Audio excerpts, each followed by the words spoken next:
Good afternoon and good morning to everyone. I know we have some folks joining us way out west.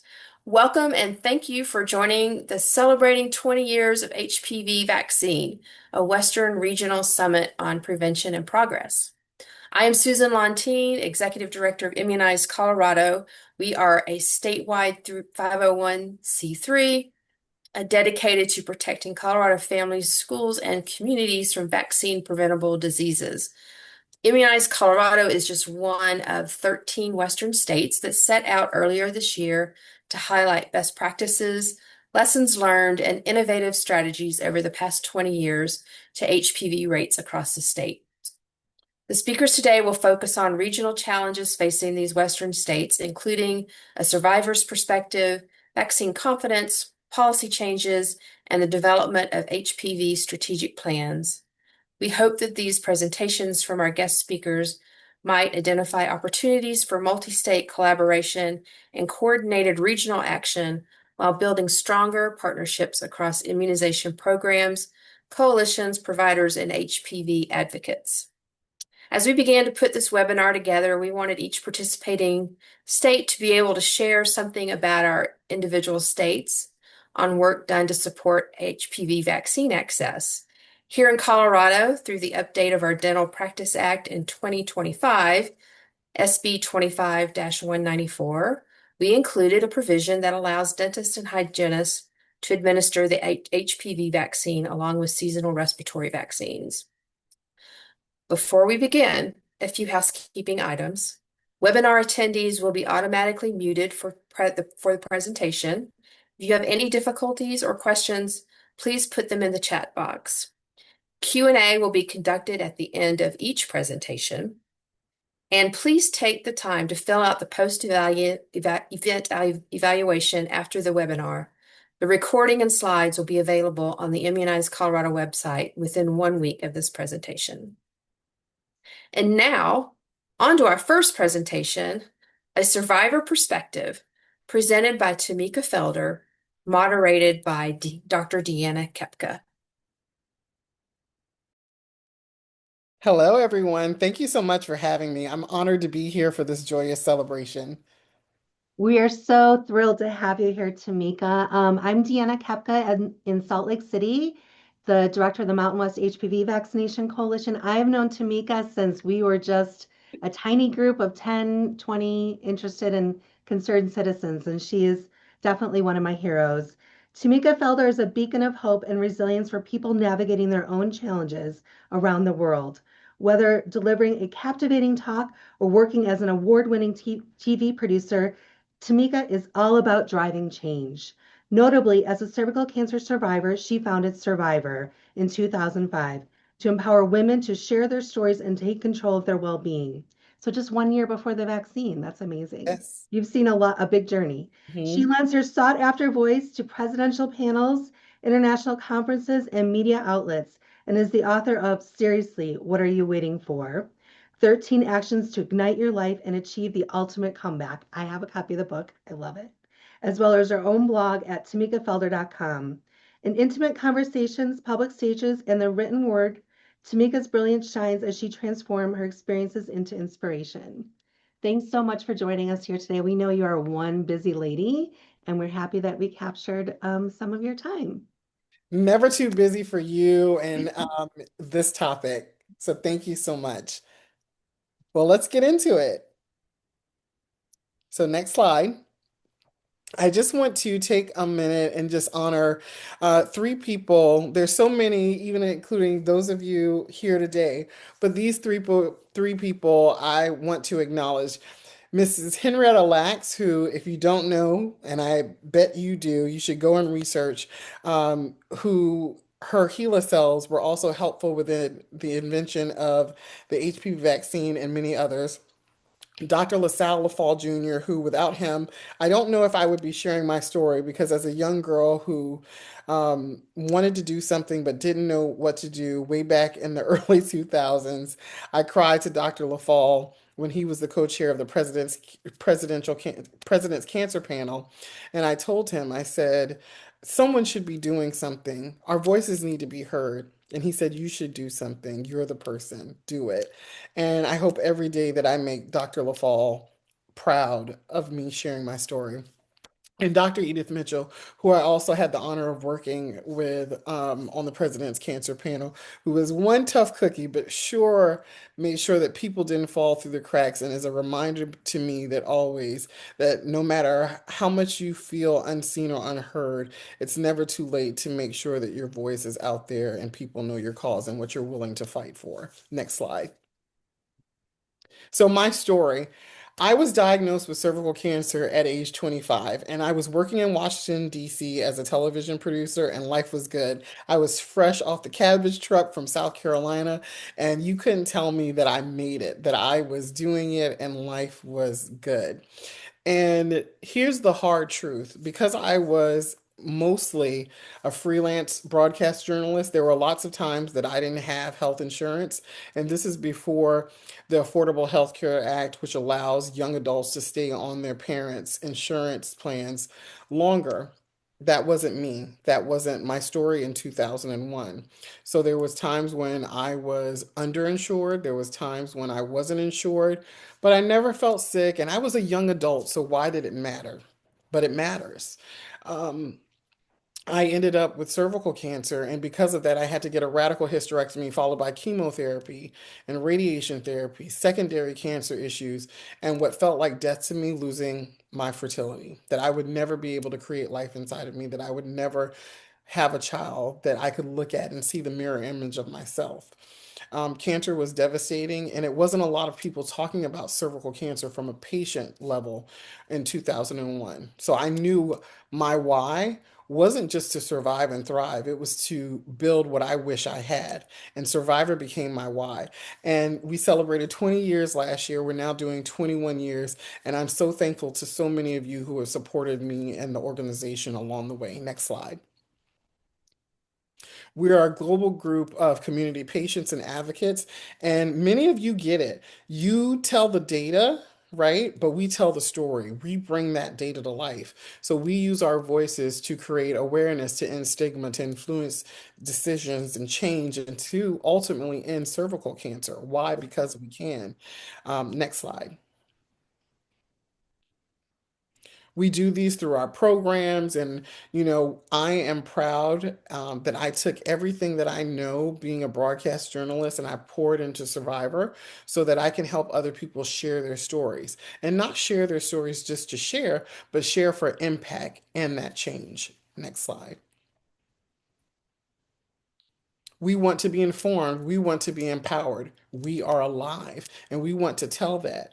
You know, the vaccine for us, many of us, it wasn't available. For those that it was, maybe they chose not to get it. But we want to make sure that future generations are protected from HPV-related cancers, not just cervical. And in order to do that, we have to talk about cervical cancer and how it impacts us. Next slide. When we talk about that, it's our advocacy footprint. It's our way of supporting the work that you all do. It's bringing that patient voice into all of that data, all of the science, so that people know that this is a very real thing that's happening to people, not just certain people. We want people to know that cervical cancer isn't an easy cancer. It isn't just something that you bring on something else. It's something that really impacts us. And ultimately and unfortunately, people do die. Next slide. So, our mission, again, is to end cervical cancer. These are just some of the ways that we highlight, and we do that through our organizations and our partnerships with others. Next slide. The patient voice is crucial.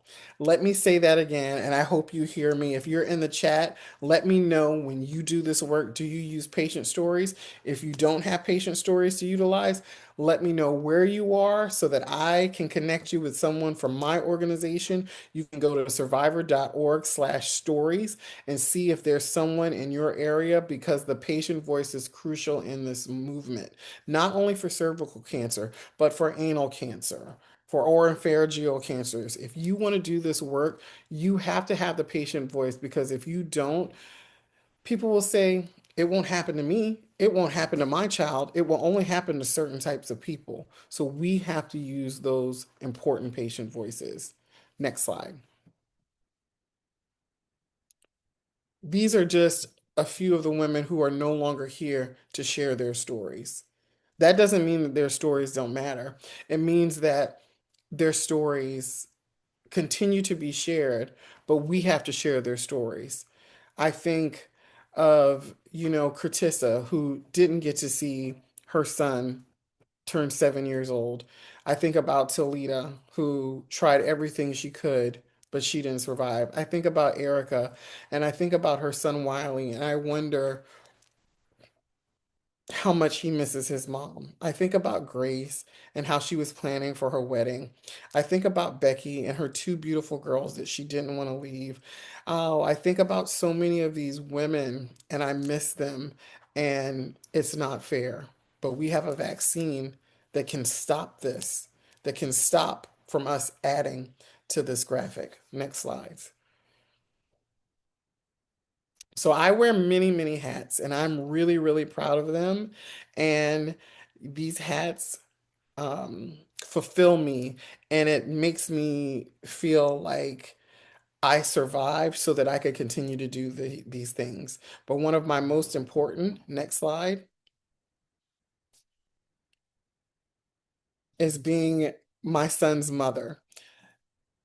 Through this organization and another person, another survivor who came in, Jenny Marbs, she gave me a gift that, as my husband and everyone else says, she ruined gift giving to me for everyone else through the gift of donated embryos. And what cancer took away from me, through a weird way, Jenny gave back to me, Jenny and her husband, Sean.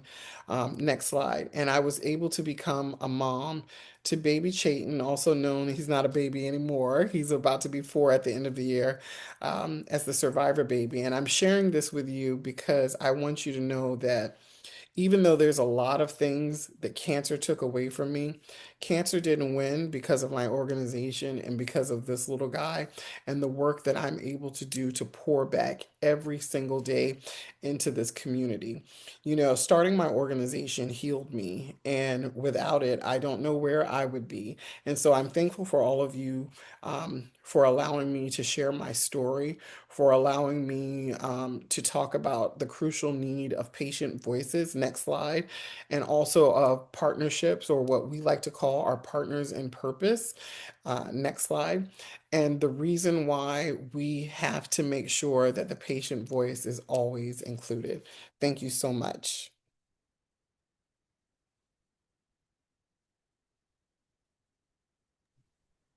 Beautiful presentation, Thank you. Tamika. And I have met so many of your colleagues who are just fantastic. And Thank you. I truly, I'm telling everyone on this call, the whole Western United States, reach out and find out who's in your state or who's in your, I think you've covered most of the states, right?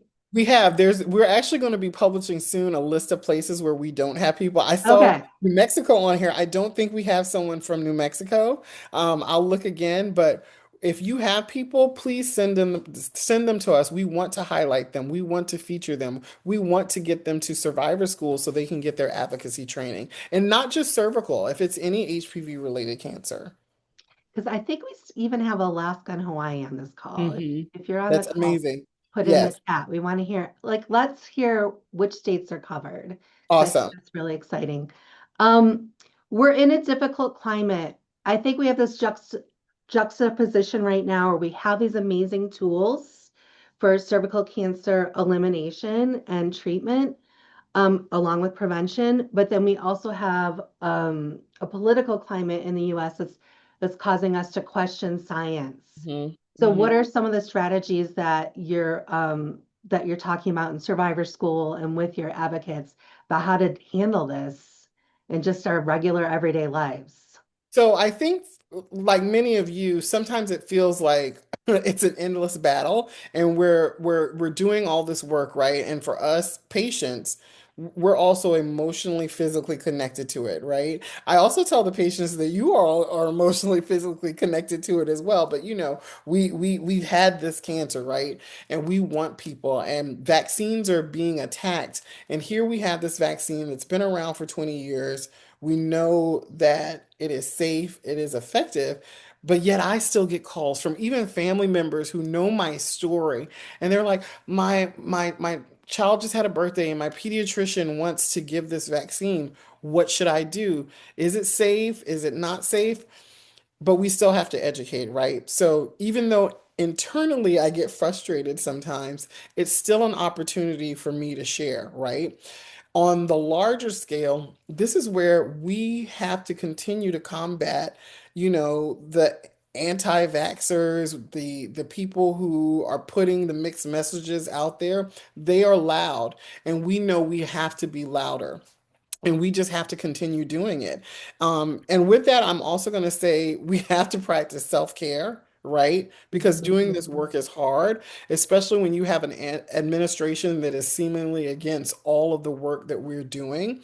But it just means that we just have to keep going. And so for us, it's also making sure that we have patients in every part of the world, right? So if someone needs a patient voice, we want to help get them a patient voice. So we want to keep making sure that there are also safe spaces for patients to come to learn and share. I love that. I see a question from Dr. Zorn. What does your survivor school look like for participants?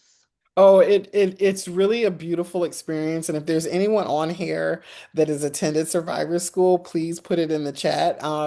But it really is for a lot of people the first time they've been with so many cervical cancer patients and or patients. We partner with the Nebraska Cancer Control, St. Jude to do all HPV related schools as well. But it's typically the first time anyone has been in a space with that many people with their type of cancer. So there's that emotional part, that community part. But then it's the okay, let's roll up our sleeves and learn, the 101 of these cancers. The 101 of what you need to know as a patient advocate when talking about the vaccine. That's the number one thing that we get from people. I want to talk about the vaccine, but I'm scared. I don't want to be Mhm. attacked.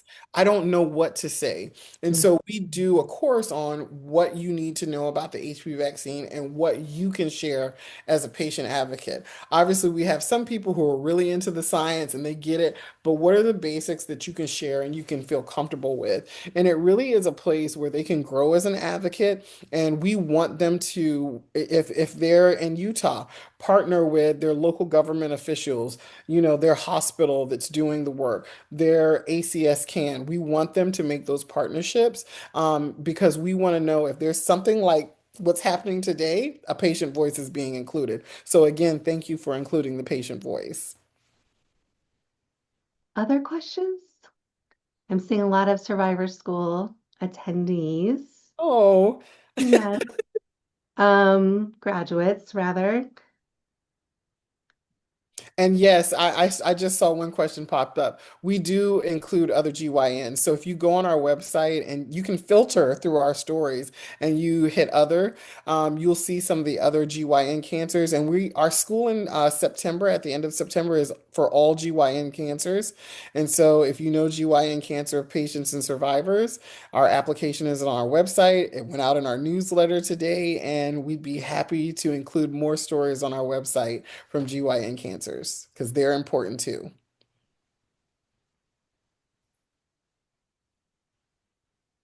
So what reactions or feedback from others have stayed with you the most?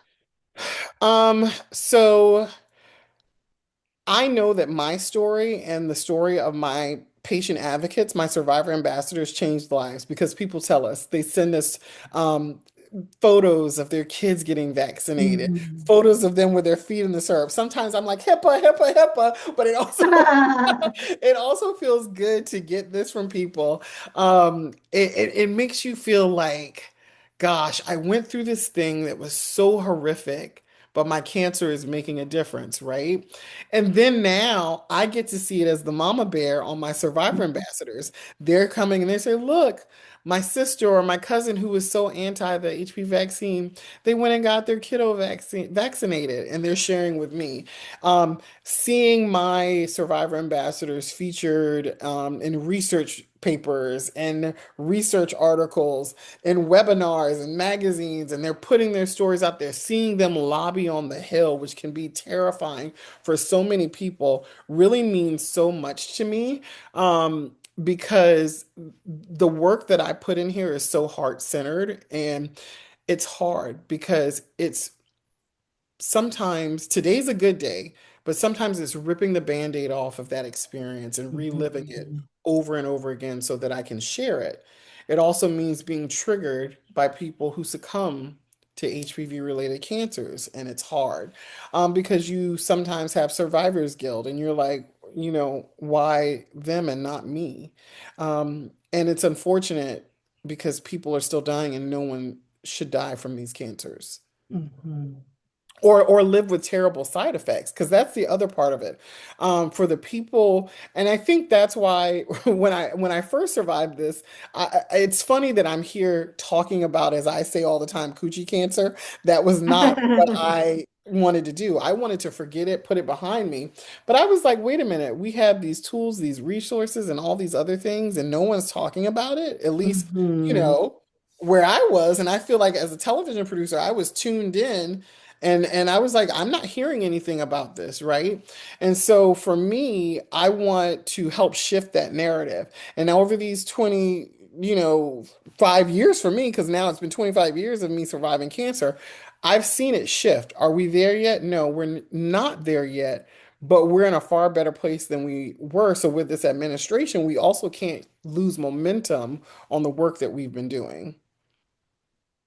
So we have quite a few more questions. Okay. Great conversation.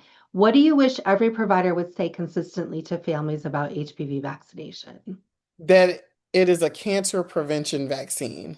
Mhm. And I wish that providers, doctors, and people in this space would make it less about um, sexual intercourse, how many people you've slept with, and more about cancer prevention.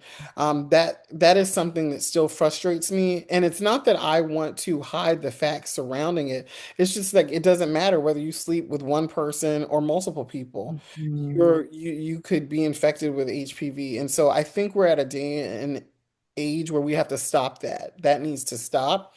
And that this is just like any other vaccine that young people need to help protect them and their lives in the future.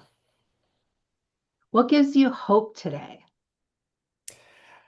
That the incredible people who are working on this. And I know because while I'm practicing my self-care, I see on holidays you guys sending emails at random times at night. Sometimes I hear from patients that people don't care about cervical cancer and HPV related cancers. And I do understand why they feel that way in a world that's so noisy about pink ribbons and everything else. But there's a Mhm. group of people who've been working on this who are so dedicated, like yourself, that makes me feel hopeful. And the other thing is that when I started this work in my organization, I could barely get five people to post not only their story, but their photos associated with their stories, right? Mhm. Now I can't tell you how many stories we have on the website. And that's a good thing. I Mhm. mean, if I go in the back end, I can tell you how many stories we have, but we're constantly getting new stories and people who feel safe and want to share. We do have some people who they're just not there yet, but overall, people feel empowered, and that gives me hope. That gives me hope that that tide is changing.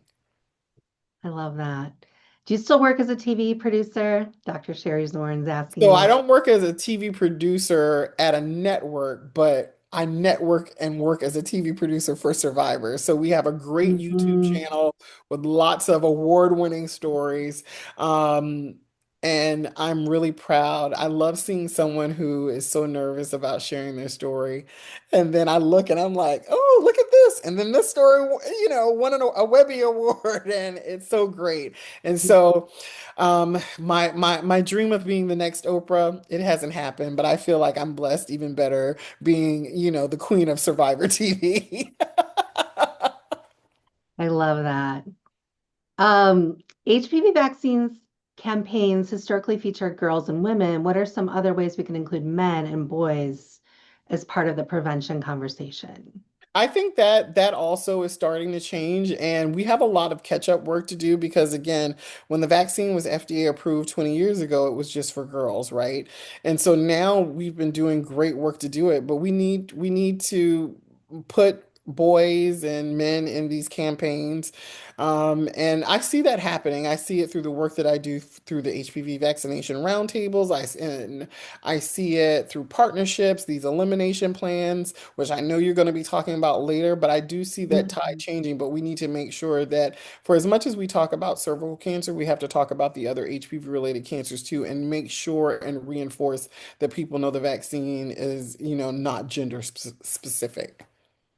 Yeah, we're looking at another question, follow-up one is about, has there been the same research on marketing strategies for men as there has been for women um, with Gardasil and the HPV vaccine? So for me, I've said from the beginning, we have a marketing problem when it comes to this. And this is me with my TV producer hat on. The way that this vaccine has been marketed and rolled out, is very confusing. And so, yes, there's a lot of work that we have to do to make sure that people understand it's non-gender specific, that it also is cancer prevention, and that's it. Like Mhm. that's it. Like, why would you not want to eliminate cancer when you can? Hmm. Yeah, definitely. Could you share the website with survivor stories again? Is it all I, on your survivor website? Links to it? I sure can. I'm actually going to put it in the chat, but it's survivor.org/stories. All right. And then our last question is, we have some folks on New Mexico that are going to connect with you. Are there any Yay. other states you want to shout out to? Like, do you have Alaska, Hawaii? We need Alaska. We need Hawaii. And listen, even if we have someone there, still send them our way. We want to partner. We want Yeah, the stories. I want to have the largest database of right. cancer stories.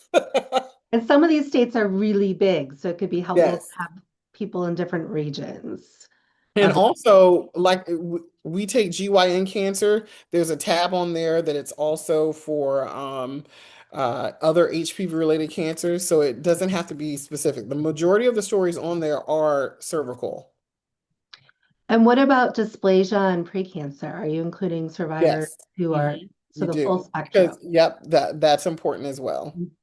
So in the chat we have Navajo Nation, Love it. Nevada said they're willing to connect with We you, do. We and have two people from Nevada, but we need more. That's a big state. yeah, and Las Vegas is very different than Northern Nevada. Exactly. And so I Really also put different. my email in the chat, so feel free. And for those who know me, sometimes it takes me a while to respond, but I'm working on responding quicker. So if you have to send me a little follow-up, don't be upset about it, but I usually do good the second round. I do too. I get that, yeah, because it's in the back of my head and then I need that Yes. extra prompt. Yes. Yes. Well, thank you, Tamika, for joining us today. I really think you're going to have some great resources with the participants. I mean, we've got over 200 people on this call, 220. I think So that's, much that the 200 of us can do together. yes, yes. Thank you so much Thank for you so joining much. us and teaching us about the importance of the patient perspective. Thank you for having me. Yes, thank you, Tamika, and thank you, Deanna, for connecting us. Good afternoon. My name is Anna Pendler. I'm with the New Mexico Immunization Coalition, and I'm so thrilled to be part of this planning team and all of these amazing Western states to celebrate the HPV vaccine 20 years. I have the privilege of introducing Dr. Sherry Zorn. Dr. Zorn is a board certified pediatrician, a quality improvement coach, and a researcher. And she's served on the National HPV Vaccination Roundtable's Best Practices Task Group since 2021. Through her work with the Washington State HPV-Free Task Force and the Washington chapter of the American Academy of Pediatrics, she's helped drive Washington's successful HPV at 9 initiative. Dr. Zorn has authored several publications on HPV vaccination and contributes to national HPV efforts by sharing her expertise through presentations, webinars, and national forums. She's passionate about helping clinics put evidence-based strategies into action to increase HPV vaccination among preteens and move us closer to a future free from HPV-related cancers. So join me in welcoming Dr. Zorn. Thank you, Anna. I'm so pleased to be here. And just for everyone, HPV is my favorite vaccine. I can get around other vaccines too, but I like to really share about HPV. All right, let me get my screen sharing going. Okay, look good? Looks great. Perfect, good. All right. So thank you again. I'm super excited to talk to you all today. So I'm going to talk about HPV vaccine, where we are right now, and what this means as we move forward. So over the past 20 years, HPV vaccination has become one of the most powerful tools we have to prevent cancer, as Tamika just very eloquently shared. And in many ways, the science is really clear. We have a safe, highly effective vaccine that prevents multiple cancers. But at the same time, uptake has plateaued, there are disparities that persist, and the landscape has become more complex, especially in the past year. And that this really frames our discussion today, that we have a powerful tool, but we're not where we need to be, and the landscape has changed. So many of you have seen slides similar to this. It's always the background slide, but we're just so lucky to have HPV vaccine as this critical public health tool. As you know, HPV infections are responsible for nearly all cervical and anal cancers and most oropharyngeal cancers, as well as vaginal, vulvar, and penile cancers. And of course, certain types of HPV infection also cause genital warts and respiratory papillomas, which are serious diseases as well.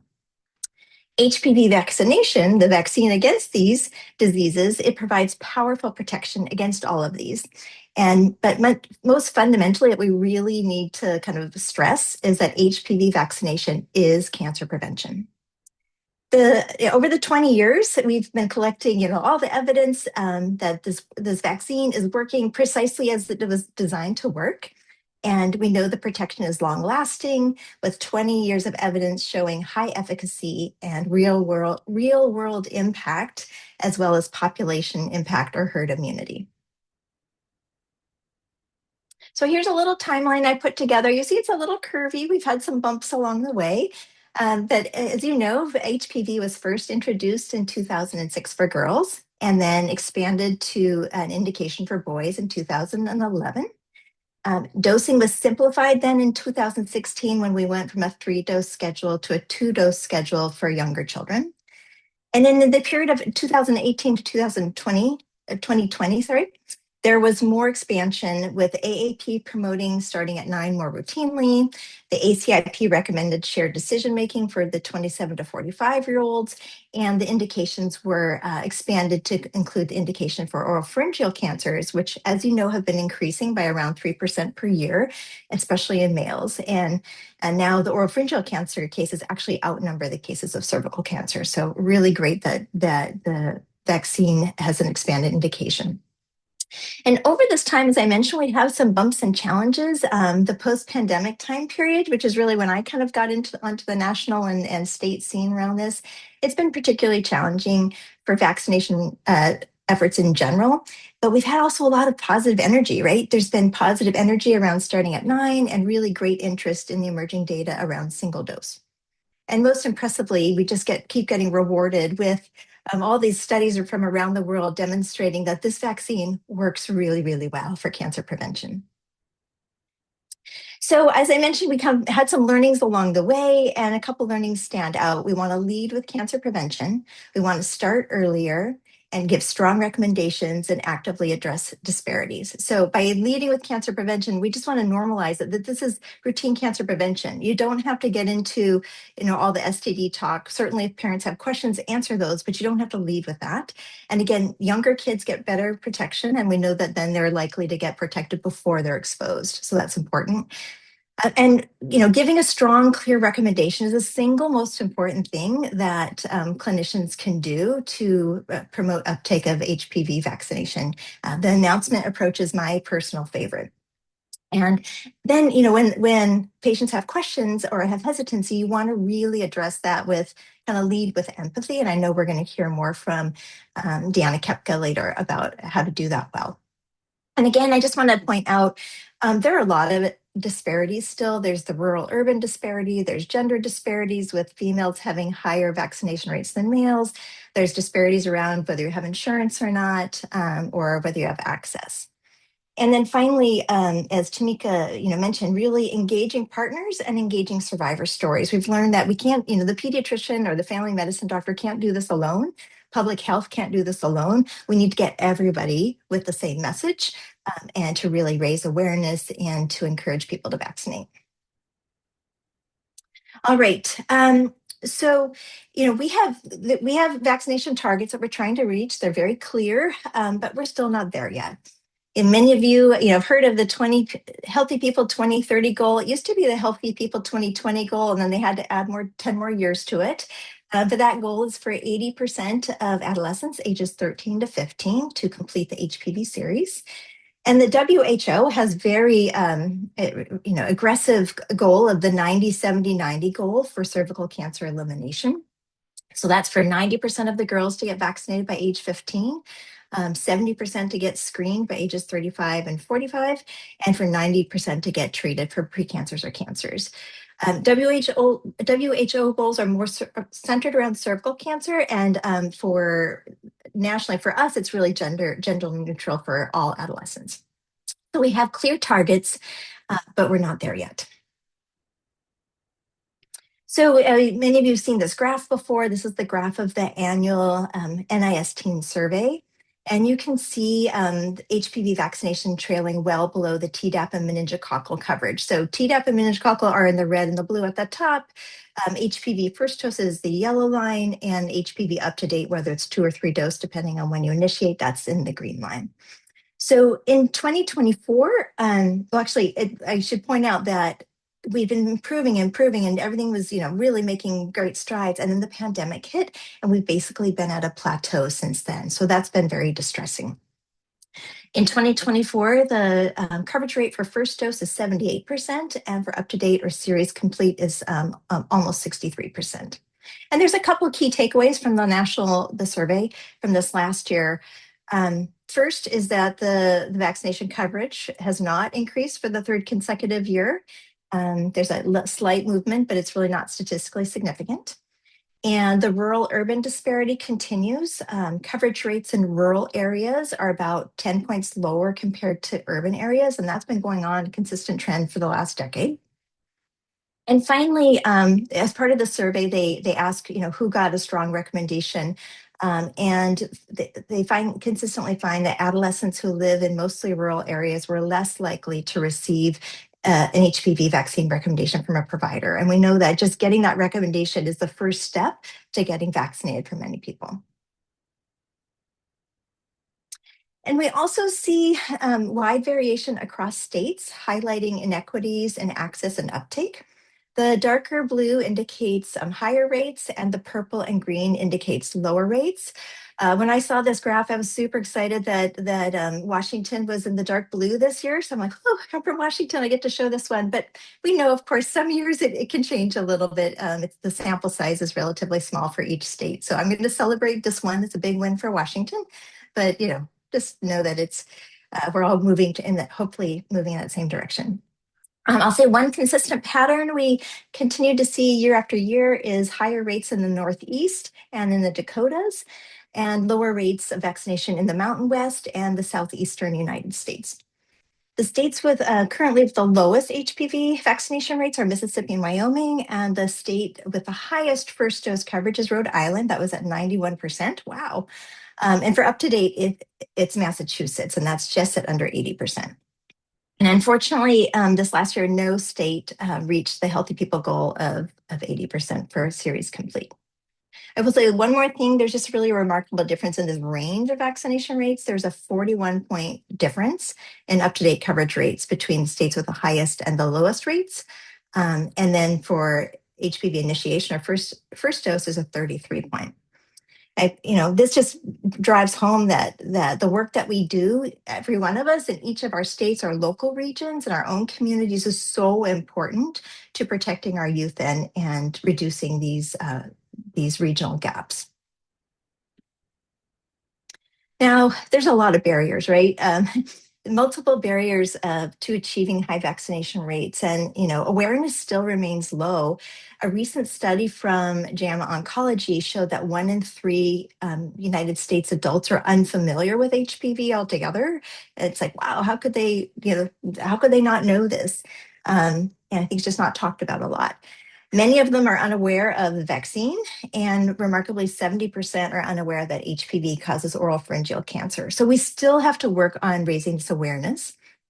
And then again, there's misinformation, right? It's spreading so rapidly, even faster than our efforts to counteract it. I really liked the red graphic. I was like, wow, this is true. This is really hard to be countering misinformation when it's just exploding. And again, vaccine skepticism is rising in the United States and globally.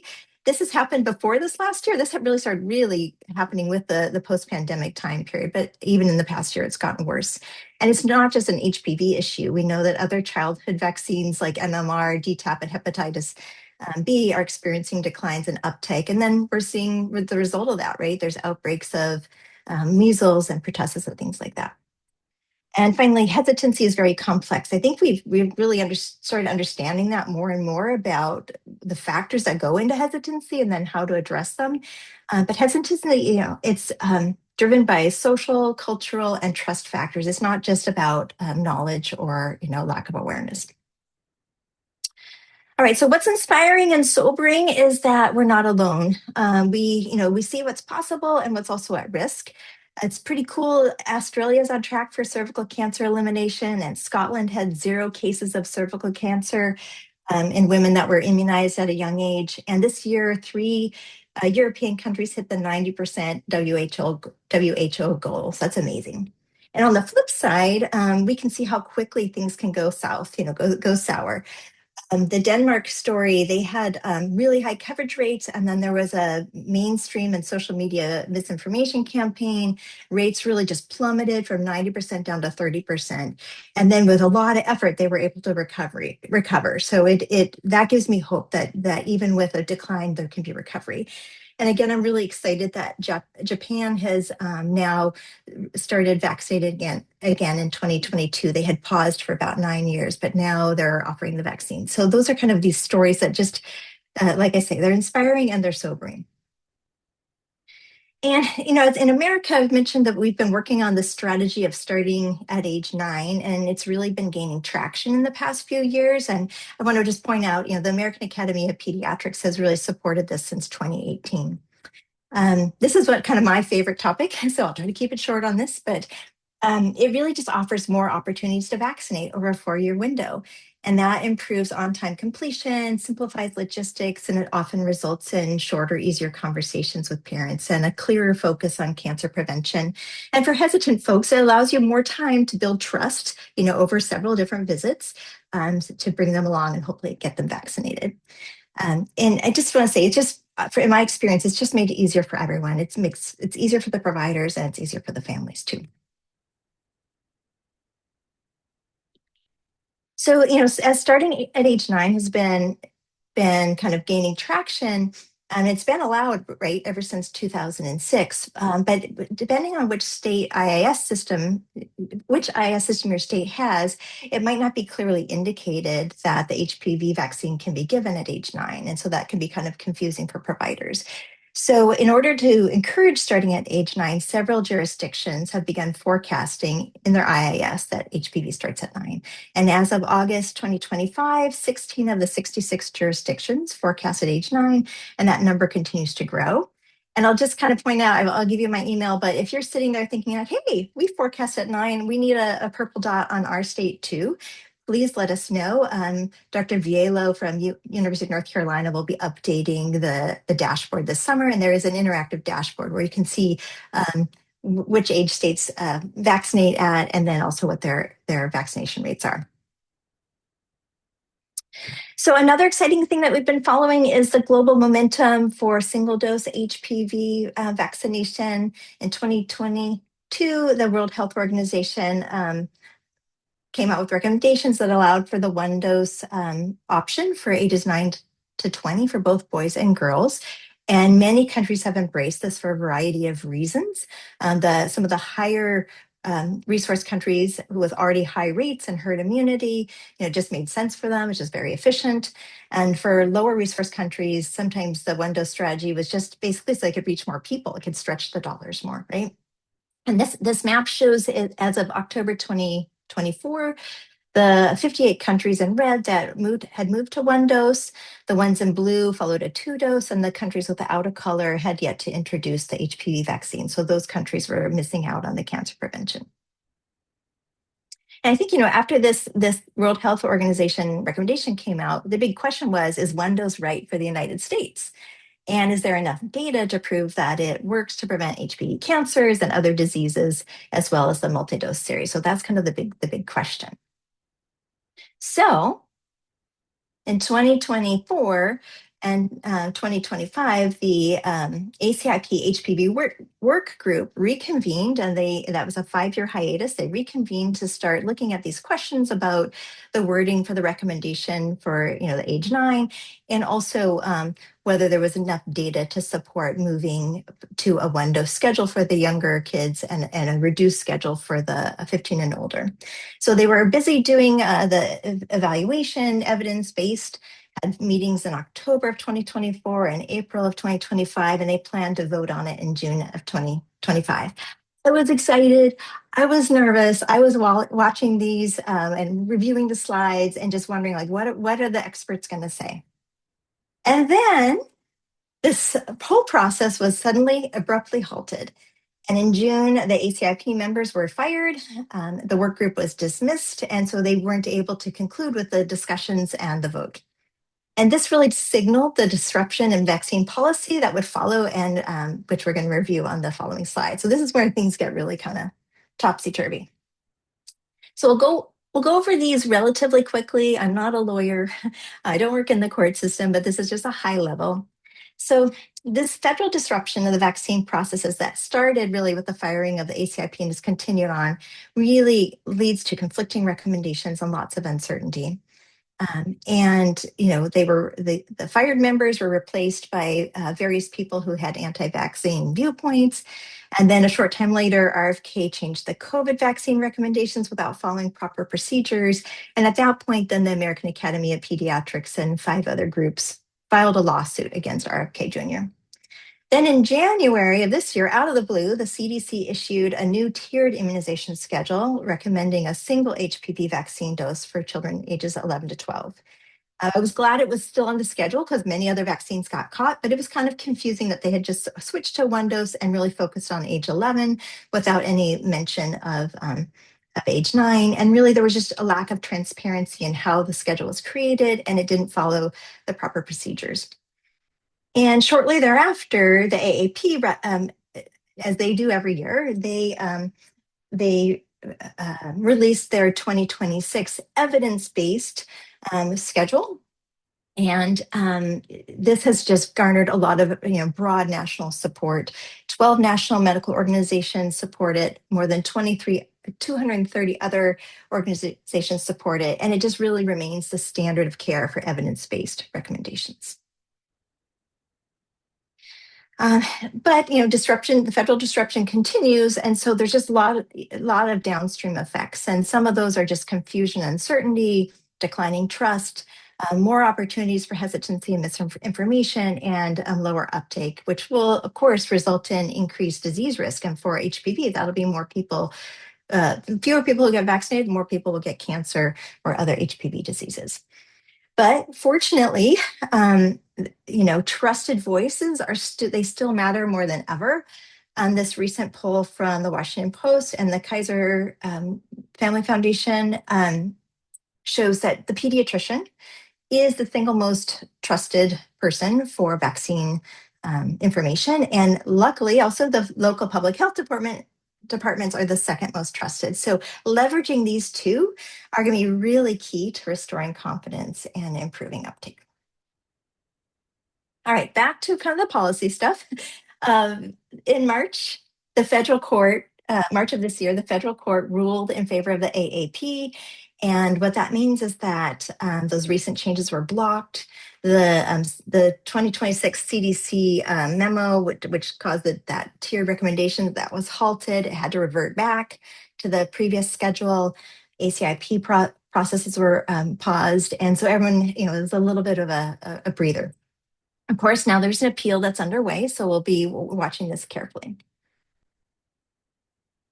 And so it kind of brings us back to, well, if the CDC recommendations reverted, what do they look like? So I pulled this from a recent ACIP, the previous in April 2025, before everything got kind of crazy. But this is the typical schedule that you're used to. So that's what CDC now has up. And you'll see this yellow, when you visit the CDC, there's the banner that really talks about like why it had to revert back and, revert back to evidence-based recommendations. So you'll see this banner on the CDC website on various pages. And as this is all happening, states were trying to figure out what should we do? How do we promote evidence-based recommendations? And so they started, one by one, really diverging from the state policy, from, decoupling them from the CDC and ACIP.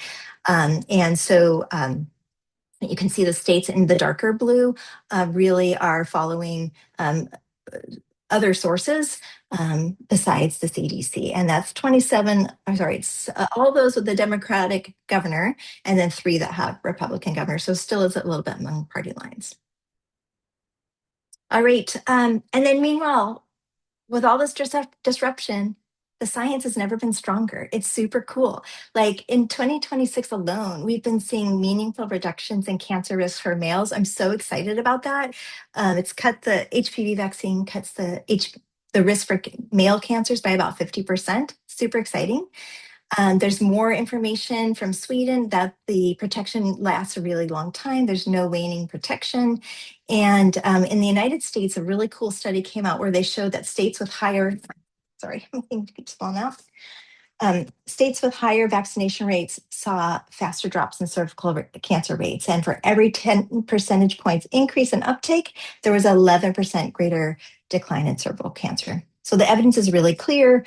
HPV vaccination prevents cancer, and the impact is growing. All right, I'll finish up here shortly. I know I'm a couple minutes over. So I just want to say, check out the CIDRAP Vaccine Integrity Project. They've been reviewing the evidence, and they've reaffirmed that the vaccine is safe. Its effectiveness is strong and consistent, and the immunogenicity is robust. So this is really exciting. And then what's next, for the AAP, they will be taking the information from the Vaccine Integrity Project and other, evolving data, and they are going to be in the next couple of months looking at this question of, is one dose right for America? And whether there's a couple of data gaps, whether the protection works, is it adequate in males or for non-cervical cancers, and does the protection last long enough? So they'll be considering those things, and I think we can look forward to the 20 to 27 recommendations. They'll come to a decision on whether one dose is the right thing for America right now. So they'll be following the science. And finally, so where does this leave us? How do we move from evidence to action despite all this chaos around us in the public health space? And, I try to think like there's so many different things, but these are my top 4. Follow evidence-based guidance, look to the AAP and other organizations the AAFP, ACOG, and ACP for the science-based evidence. Strengthen your vaccine communication, either through the announcement approach or building trust through empathetic, patient-centered approach, motivational interviewing. Implement proven strategies, things that we know work, system level prompts, standing orders, reminder recall, and posters. I'm a big poster fan. And then engage our partners. And we're going to hear from some of our other partners later in the talk. And so I'll leave you with this. This is a simple practical tool, a clinic-ready poster from Washington that reinforces the message of cancer prevention and starting at 9. And tools like this might seem really simple, but they can be incredibly supportive. So thank you for giving me the privilege for speaking with you today. And together we can achieve a future free from HPV cancers. I'm really excited for the next 10 years. Thank you so much, Dr. Zorn. That was Sure. amazing. Amazing amount of information and so hopeful too. I have a couple of questions. One is there any evidence that starting the dose at age 9 gives a stronger immune response? Might there be an argument for that? There is some evidence for that, but generally I think just want to focus on 9 to 14, that's earlier, 9 to 14. And is 9 necessarily better than 11 for the immune response? It probably doesn't matter. The immune response is so incredibly robust at 9 to 14, that part probably doesn't matter. So I would just really focus on that whole range is great, but if you start at 9, you can get them, you can really ensure that they're going to get vaccinated by 13 versus if you start at 12 and they go, I have questions, I kind of want to wait, maybe I'll do it later, then you've lost your chance. So if they have questions, I want to answer those at 9 and 10 and 11 if they have questions so that I can for sure get them vaccinated on time. So the poster that you showed is something that you've done in your own clinic. Do you have some advice for how other clinics might change the norm to age 9 if the federal guidance is not there yet? Well, I think parents want to know what you recommend. And some parents aren't even aware of all this federal disruption, right? So you don't want to say, hey, there's been a lot of disruption. You just want to say, I recommend the HPV vaccine today. It's it prevents 6 different cancers and you're 9, so you're due for it. So that strong announcement recommendation. And I love having a poster on the wall that clearly states that has pictures of kids that are 9 to 12, easy for kids to read. And one of my favorite things was I was telling a 10-year-old that she was due for the HPV vaccine. And she said, oh, yes, I want that vaccine. And I said, wait, you're 10. Like, how do you know about it? She goes, I read it on the poster in the lobby. And I thought, hey, that's awesome because she's now advocating with her mom. Can we get this done today? I think it's important.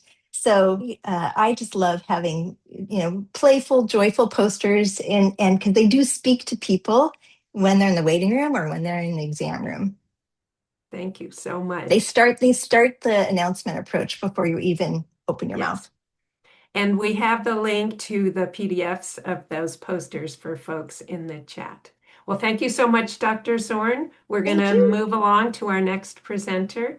And if you have questions, you can continue to put them in the chat. Thank you so much, Anna. Good morning or afternoon, everybody. My name is Jane Gray. I'm the Adolescent Immunization Coordinator here at the California Department of Public Health. And talking about communication is a great segue to our next presentation. It is now my pleasure to introduce our next speaker, Dr. Deanna Kepka, to talk to us about HPV vaccine hesitancy and communication. Dr. Kepka is a Huntsman Cancer Institute investigator and a tenured professor in the College of Nursing at the University of Utah. She is a member of the Cancer Control and Population Sciences Research Group. She's also the founding director of the 400-plus member 12-state Mountain West HPV Vaccination Coalition. Dr. Kepka's main research interests are the gaps in healthcare access and quality for vulnerable populations as related to the prevention, treatment, and survivorship of cancer, with a focus on HPV-related cancers locally and globally. She is the project leader for Huntsman Cancer Institute's new Global Oncology Initiative. Dr. Kepka has more than 90 peer-reviewed publications in HPV vaccination and cancer prevention and control, and currently is the principal investigator of PREVENT, which is an HPV vaccination 5-year R01 funded by the National Cancer Institute. Over to you, Dr. Kepka. Thank you so much for that kind introduction, Jane. So I'm Deanna, and I'm here in Salt Lake City, Utah. And I just would like to thank my team, Kayla and Logan, for their special help with preparing this talk, and Becca for her long-term commitment to the work that we do. So I'm at Huntsman Cancer Institute, and I just want you to know, because of many states here, sorry, I dropped my phone. Many states are represented here that we serve. So we are the NCI designated comprehensive cancer center for Idaho, Montana, Nevada, Utah, and Wyoming. And we're the only cancer specialty hospital in this region. And this is important because a lot of the barriers that we see around HPV vaccination in our region relate to rural challenges in HPV vaccine recommendations and access. And it's important to think about these rural challenges because when we look at disparities in cervical cancer incidence and mortality, we see higher rates among rural populations compared to urban in the Mountain West. And so this is even more why it's so important to get the vaccines equitably distributed among our children between ages 9 and 12. This is the area that Huntsman Cancer Institute serves, and these are some of our affiliated hospitals. So as you can see, we're dipping our toes across the region, but we're always looking to develop additional partnerships. And please connect with me if you're at a community health center in this region and want to do more work in HPV vaccination and HPV self-collection, because we're recruiting partners right now. So I'm going to give you some highlights. I'm going to try and separate some of my main points from Dr. Zorn's to give you a different perspective, but there is a common theme between both of us and what we're talking about here today. So we have accomplished so much in 20 years, right? Worldwide. I mean, the fact that we are able to say that the World Health Organization has an elimination plan, that we're able to say that a number of states have an elimination plan or regions in the US. And we're going to hear from Dr. Skarinski at the end of our session today. But yet we still are seeing 36,000 HPV-related cancers each year in the US that could be improved with significant uptake of HPV vaccination towards our Healthy People 2030 goal, which will probably become a 2040 goal. But what I want to share with you is that some of the success that we're seeing is related to our partnerships. In 2025, we had 62 NCI designated cancer centers issuing a joint call saying we need to improve our HPV vaccination rates across the country because we are flatlining for 3 years. And we have the evidence that tells us that this vaccine works and it is getting HPV cancers down to 0 in places like Scotland and Australia. We could be a phenomenal case study, this part of the US. We've got Hawaii doing a phenomenal job with 76% up-to-date vaccination in 2024. And then we have Wyoming, who is largely rural and frontier, as I was just talking about, having greater challenges with less than half the kids being up to date. We could learn from all of us working more closely together. What's working well within our states, what's helping us make big improvements from year to year, and where can we be focusing more energy? And I'm going to talk about trying to improve access to correct information and using strategies that work for increasing HPV vaccination.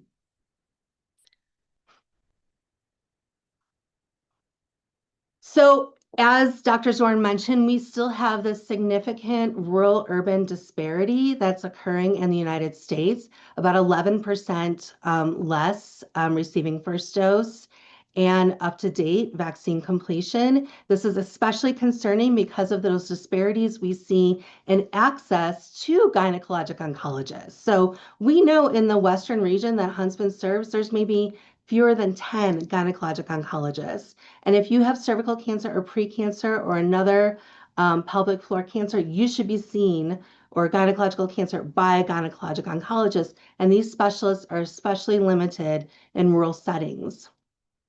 We've done some analysis in Utah using survey data and vaccine registry data. We know that about a third of rural parents in Utah have not discussed the HPV vaccine with their providers or healthcare team members. Half had had 0 doses of the HPV vaccine between 2017 and 23. So this is from our registry. So this means they were getting other vaccines, but not HPV, like Tdap and meningococcal. 70% had a missed opportunity for HPV vaccine specifically. So this is using our registry data. This is not just a parent report. This is looking at our confirmed vaccines delivered. And a 2 times higher odds of HPV vaccine hesitancy was found among rural Hispanic young adults compared to urban. So this is telling us that there are some subpopulations that need special attention in rural settings, and that they tend to have behaviors that are more similar to their rural peers than to their urban like ethnicity counterparts. Here's some of the big concerns that relate to hesitancy. Not necessary, safety concerns, lack of a recommendation, lack of knowledge, not sexually active. I've been working in HPV vaccines for about 18, 20 years. I started at University of Washington on this for my dissertation around 2007. A lot of these issues have not changed over the years. But what has changed, we're seeing higher rates of vaccine hesitancy in our post-COVID world. And that's why it's even more important to use that strong healthcare team member recommendation.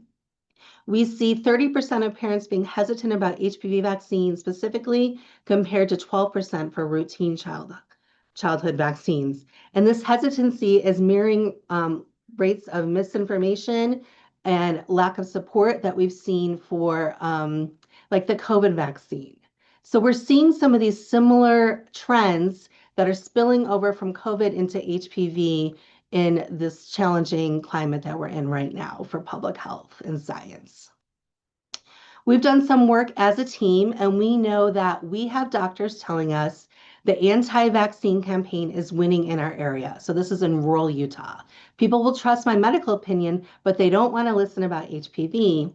And this is so concerning to me, because who are people in rural settings going to trust most? They're going to trust their providers. But yet for HPV vaccine, we've got some additional challenges, which is why each one of us has to come together and really focus on the safety of this vaccine and how many cancers have been prevented and will be prevented with the HPV vaccine. Some other viewpoints we've heard is being seen as optional, not sure it's for boys. So we've already talked about this today. But this provider offer feeling sketchy or rushed. So this is interesting. So maybe the provider is expressing some hesitancy themselves in the way that they're offering the vaccine, and it's appearing to be sketchy. So the words you choose, the tone you use, the level of confidence that you have matters. And then we've also seen some fears around side effects and timing for the HPV vaccine.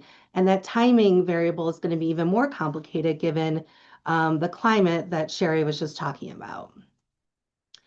But when we've looked at Western communities, we are seeing in faith communities, Hispanic Latino families, and among tribal and Asian, American Indian, Alaska Native communities, we're seeing different conversations. In faith communities, there's a focus around the sexual attitudes, predicting lower HPV intent in Utah.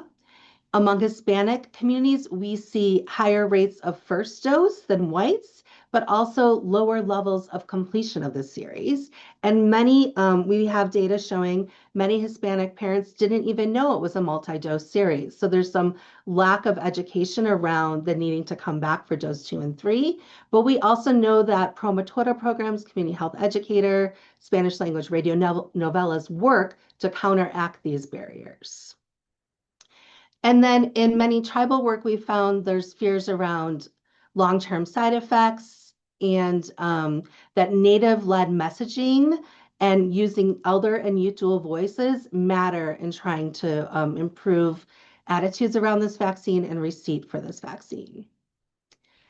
So what actually works that we've seen in the West, I know Sherry Zorn touched on this conversation doesn't work. When you have a healthcare team member, and it's not just the nurse or doctor, it's even the medical assistant, the front desk staff, if they make it an optional discussion, what do you want to do about the HPV vaccine today? Then it's not seen as important, necessary, a priority, valued. It's not seen as it is truly going to prevent cancer in my child. We know this announcement approach worked. Your child is due for 3 vaccines today, meningococcal, Tdap, and HPV. We'll give them now. If you wait till the end of the appointment, that even may be too much time to think. But if a parent has a question, express empathy, just the way Sherry said. I understand that it can be confusing, or I understand that you're seeing mixed messages, but this is what we know. We know this is a safe and effective vaccine that prevents cancer, and we've seen millions of doses, hundreds of millions of doses given around the US and the world that have been shown to be safe and effective. Starting at age 9, I'm not going to get into this. Dr. Zorn did a great job, but starting at age 9 in a state like Utah, a very religious state, is effective because it's separating that, decoupling it from puberty. A 9 and 10-year-old, you're not thinking about first period necessarily yet, or sexual activity. It's easier to get your mind around it as a cancer prevention vaccine. And then you can also time it with the second dose being 12 months later at 10 or 11, coupled with that annual well visit. It's a really effective strategy to get 2 doses on time, get those 2 well visits together, and completing the HPV vaccine series. We know in the US, we see lower rates of HPV vaccine compared to Tdap, meningococcal. So this means it's not being effectively bundled for that first dose, because every time a kid's getting Tdap or meningococcal, they should also be getting HPV. And we saw that with our Utah data using the vaccine registry. Reminder recall is also important. Work with your electronic health records, work with your immunization registry to give those automatic reminder recalls for completion of the series or initiation of the series. It can increase HPV initiation by 10 percentage points. Standing orders works. Don't delay getting a vaccine. If you got a kid in the office for an ear infection, treat every visit like a vaccine opportunity. Improving pharmacy offerings of ACIP-approved vaccines. It occurs right now in 19 states plus DC. It helps for completion of the series. I was thrilled to see that at our local Smith's Pharmacy in Utah last week, HPV was advertised right on their billboard. It's a great way to improve access to the HPV vaccine for those living in rural settings and for those with really busy lives. For your health department, you want to look at school entry policy. Hawaii, we want to hear from you, Hawaii. Please, if you're on the call, let's hear from you. They're doing a phenomenal job with having it as a school required vaccine. And they're also one of the highest states now in the country for HPV vaccine. Furthermore, I like the idea of school-located clinics. Oregon is doing a great job with this and incorporating HPV vaccine in those school clinics. Working with your local coalitions. We lead the Mountain West HPV Vaccine Coalition. Anyone here is welcome to join. We have monthly meetings and in-person meetings on an annual basis. So this is what we want to work on, and I think we've touched on most of this. Cancer prevention, bundle 3 vaccines due today, name the kid's name starting at age 9 is the standard. Counter misinformation directly. Don't repeat the myth. If they have a myth, you don't want to repeat it because that could underscore it and make it appear to be true when it's not true, but show compassion for the confusion around the myth that they have. So we know the school entry requirement in Hawaii is phenomenal. In rural Colorado, we did a multi-level community-based quality improvement initiative that was effective in improving intention to receive the HPV vaccine. And in Utah, we're working on a personalized AI chatbot that'll be happening soon. Lastly, I lead the Prevent, which is an R01 at a National Cancer Institute $3.5 million study that's aiming to reduce HPV vaccine hesitancy among rural patients and rural Hispanic patients. We're working collaboratively with CMAR Community Health Centers in Washington. I have partners that are doing a phenomenal job with this project at Kaiser in Portland, Oregon, and then I'm at Huntsman Cancer Institute.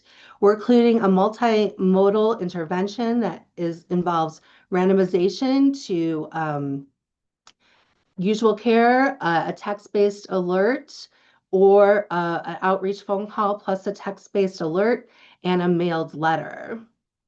This is an example of some of the creative assets that we developed for our campaign and our website that we're promoting with parents. We're trying to make it fun and entertaining, but also educational. And we're seeing that our approach of listening, translating what we're hearing into community-driven messages, and then testing these refined materials is effective. We've already worked with about 500 adolescents. So we work with the parents of these adolescents, have completed 253 live phone calls with 50% outreach, and have 147 new vaccinations scheduled. So these are a snapshot of our results and showing that it's promising and really exciting that our materials have appeared to be effective and our outreach is working, which includes components of motivational interviewing. So we know we're behind, when we look at ourselves compared to Scotland, Australia, and England, but it is possible. Our coverage has been flat, but with each one of us taking control of these opportunities to implement these evidence-based strategies, we can improve these rates over the next couple of years. So really start thinking about how you can get that announcement approach training happening in your region, how you can update your EHR system for starting at age 9, maybe even working with your vaccine registry to have a forecasted announcement for age 9, adopting those standing orders, making sure you use recall with your IIS system or your EHR system, and really start focusing on how many kids are starting at 9 and 10 so we can measure change.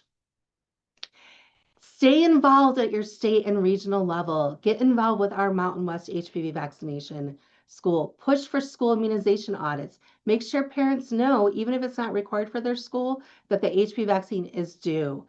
Get involved with pharmacies and get involved with Promotora's Native-led and faith partner outreach activities to help improve disparities in HPV vaccination knowledge and receipt.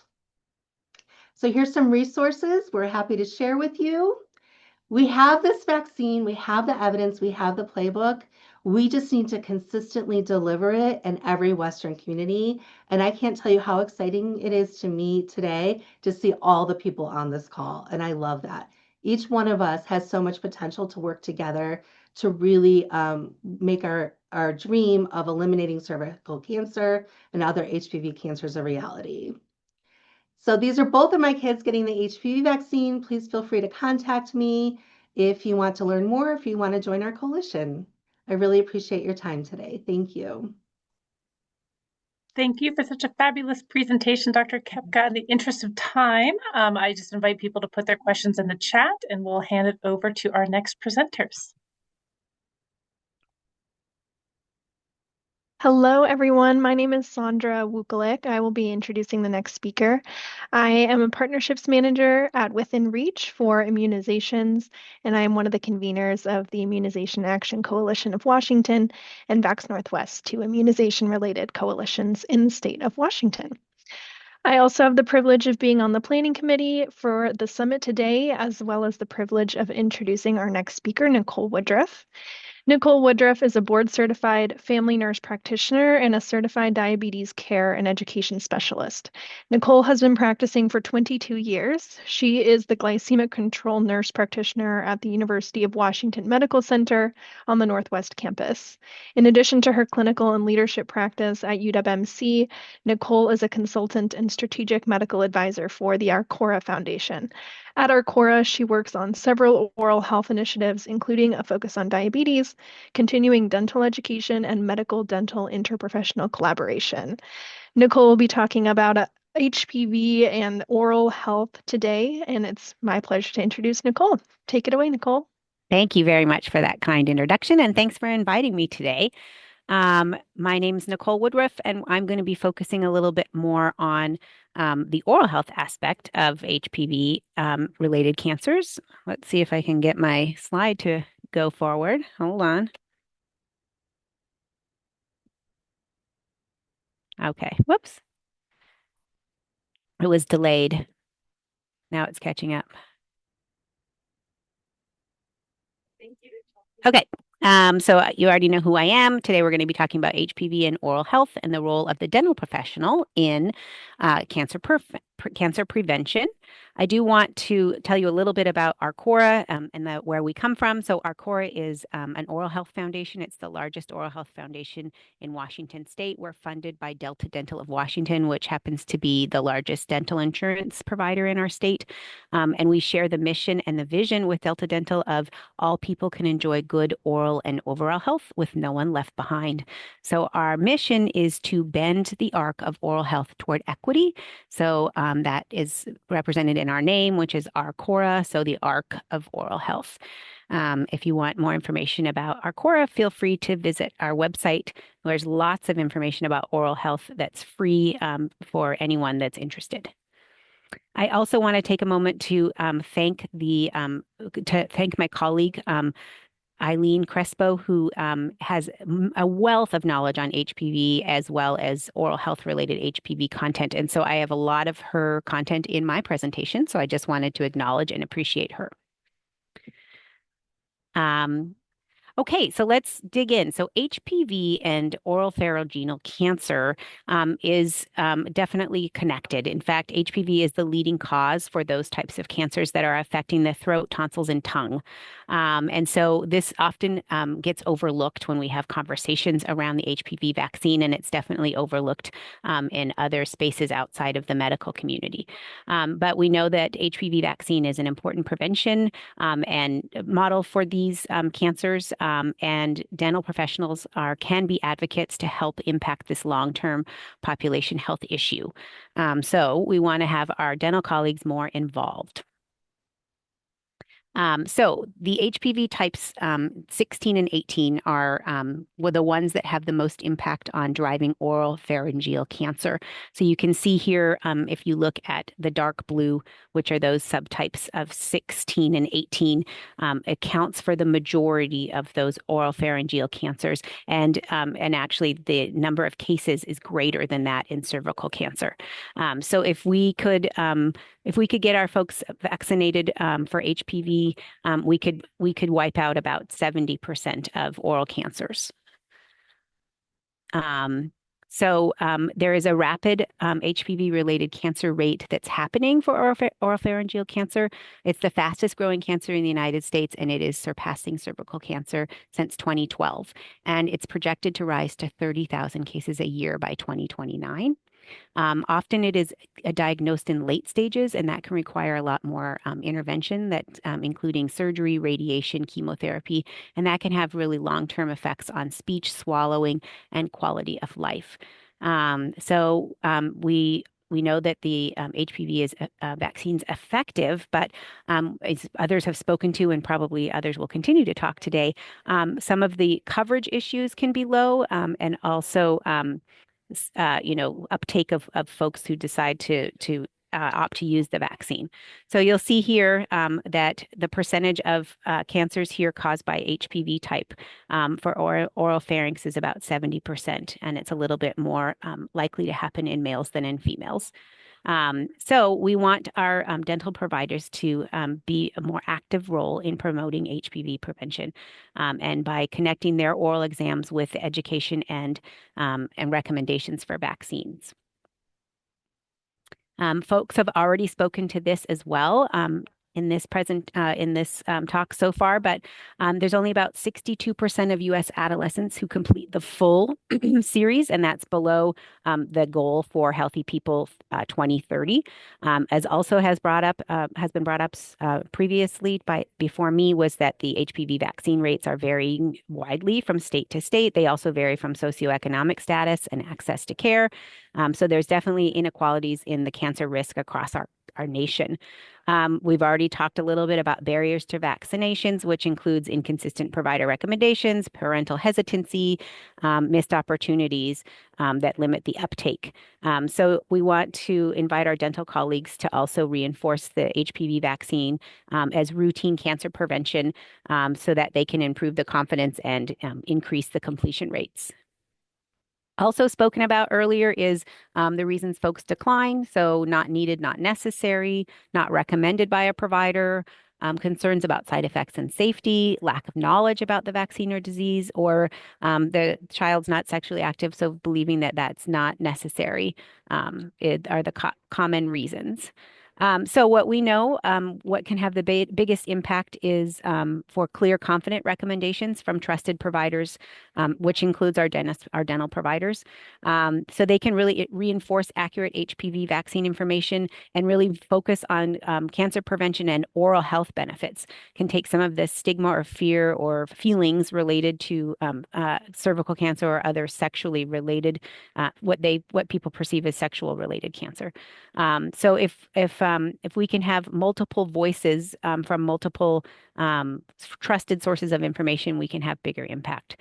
And dentists have multiple exposures to children and can have an opportunity to provide this clear messaging for parents that are maybe feeling uncertain about the vaccine and haven't looked at it in the light of oral cancer prevention.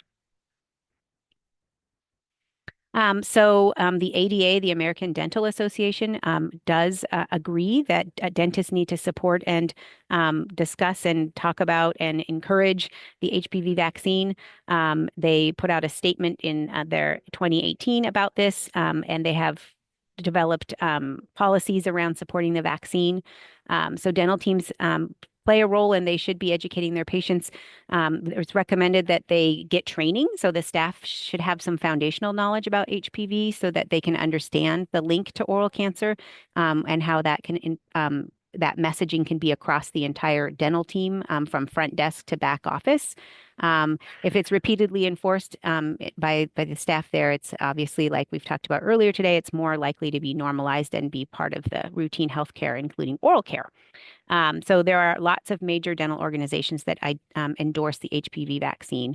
And so I think it's an untapped source that we aren't having more focus and emphasis on the discussion around this in the oral health community. We've already touched on this as well, but what we know that works is being brief and being clear. So a short, confident recommendation that focuses on cancer prevention, that's respectful, evidence-based, and supported by literature. And we know that storytelling also tends to go a long way. So humanizing the message. So even sharing, as our previous presenter did, sharing when your own children get vaccinated. That was how she ended her presentation. So if somebody is comfortable sharing that status, even saying, I had my kids vaccinated when I had my kids actually vaccinated when they were 10, both of them. But sharing that can be very helpful as another way of encouraging folks. So an example of a script was, has Paula been vaccinated for HPV? I strongly recommend the vaccine. It prevents cancers, including mouth and throat cancer.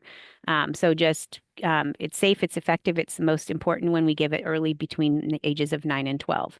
So we're just making it part of the routine visit, being very direct and connecting it to prevention of oral cancers.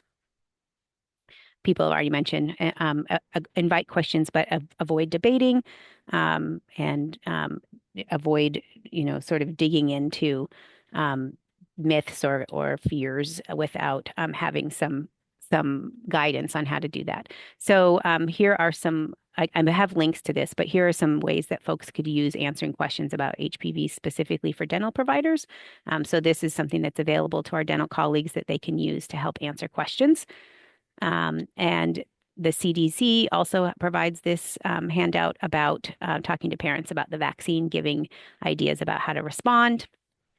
And then here's a little video I would like to share. I hope it works about Stephen's story. Let's see. I might have to get out of here and do it this way. Let's see. Maybe it's not going to work for me. I should have tested it. It might work for me here.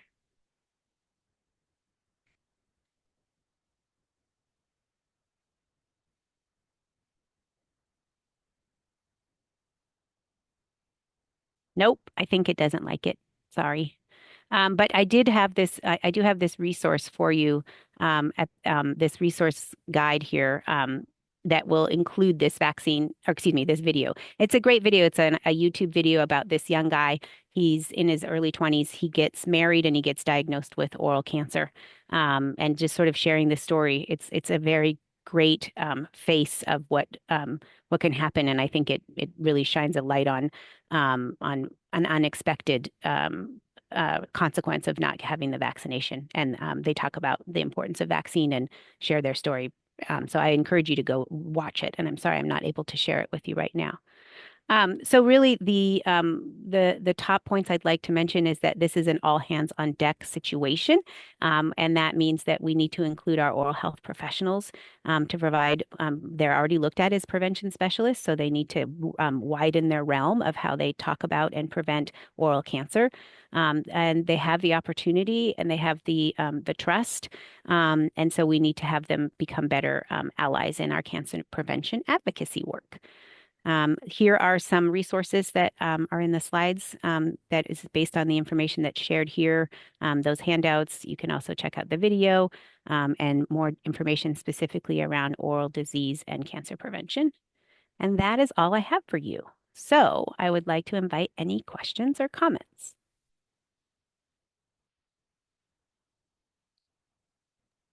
Thank you so much, Nicole. That was a fantastic presentation.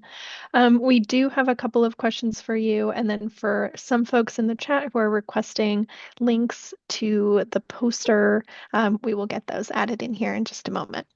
But one question we have is, has there been resistance from dentists or dental hygienists to stocking and administering vaccines, or providing education, or what are the biggest barriers that have been seen in the dental profession? Yeah, that's a great question. So the ability to provide the vaccine and give the vaccine varies state by state. So for where I work and live in Washington, the dentists are not, they are not allowed to give the HPV vaccine. So they certainly can educate to it and encourage it. But our neighbors in Oregon do and can. So I don't know all of the state laws around that, but some states you can administer that vaccine and others you cannot.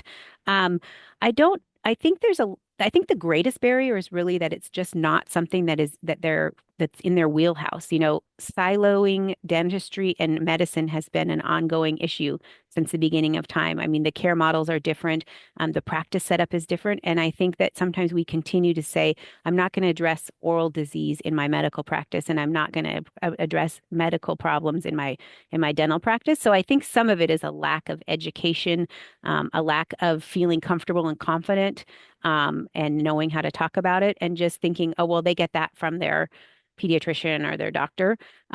So I don't have any, evidence-based data to back that up. That's just my anecdotal answer to that. So I think there's work we could do to encourage and to provide training and support for our dental colleagues for sure. Thank you. Yeah. Another question is, do you find that some dentists feel more comfortable than others with recommending HPV? Is there a difference between pediatric dentists versus family dentistry, for example? That's a question from Dr. Zorn. Yeah. So I think, I don't know for sure, but my guess would that they'd be feeling more comfortable because it does take some of that. It has a focus on oral disease, and that can feel less value laden or touchy. And I'm imagining that any specialty that has sort of more dialed into kids things, like a pediatric dentist might have more, confidence and experience, but I think it probably varies from dentist to dentist. So yeah, I mean, I think it doesn't take a whole lot. It's not a heavy lift to provide the education and information that they need. I think it's more about reaching enough people and having them feel empowered to do so. When there have been pilots and other groups that have worked with getting dental practices educated and working on this, and they get invigorated by it, and they recognize that this is something we've been missing, or this is a piece that we should be focusing on more than we have. So yeah, it's less of a challenge, perhaps because of the oral cancer risk, and instead of focusing on things like cervical cancer. Thank you. Similar on that note, do you know of evidence comparing the uptake of HPV vaccine or confidence among dental providers in states where they do have authority to vaccinate versus in states where they may only be authorized to provide the education around HPV prevention? Yeah, I don't have specific data, but I do know that it was considered a really big win when Oregon expanded that to the dental providers, that they could give the vaccine, and they did a big push for educating and providing another avenue. And so I can imagine that it's increases, when we have them be able. It's one thing to talk about something and another thing to be able to offer it. I think as a medical provider, I mean, I would be sometimes hesitant to bring things up if I didn't have a direct way to help the person. So I think if we can marry those two, where they have the ability to discuss it and then carry it out, would be optimal. But it's just not widely, spread across the country. So I think that would be a good avenue to talk to find out in your state what's happening, and then work with your constituents there to see if you can expand that. We certainly know they Great. can give injections. Yes, and that brings us to our last question is, do you know what it takes to have dentists authorized to provide HPV vaccination in different states, and what can coalitions do to support the efforts in that?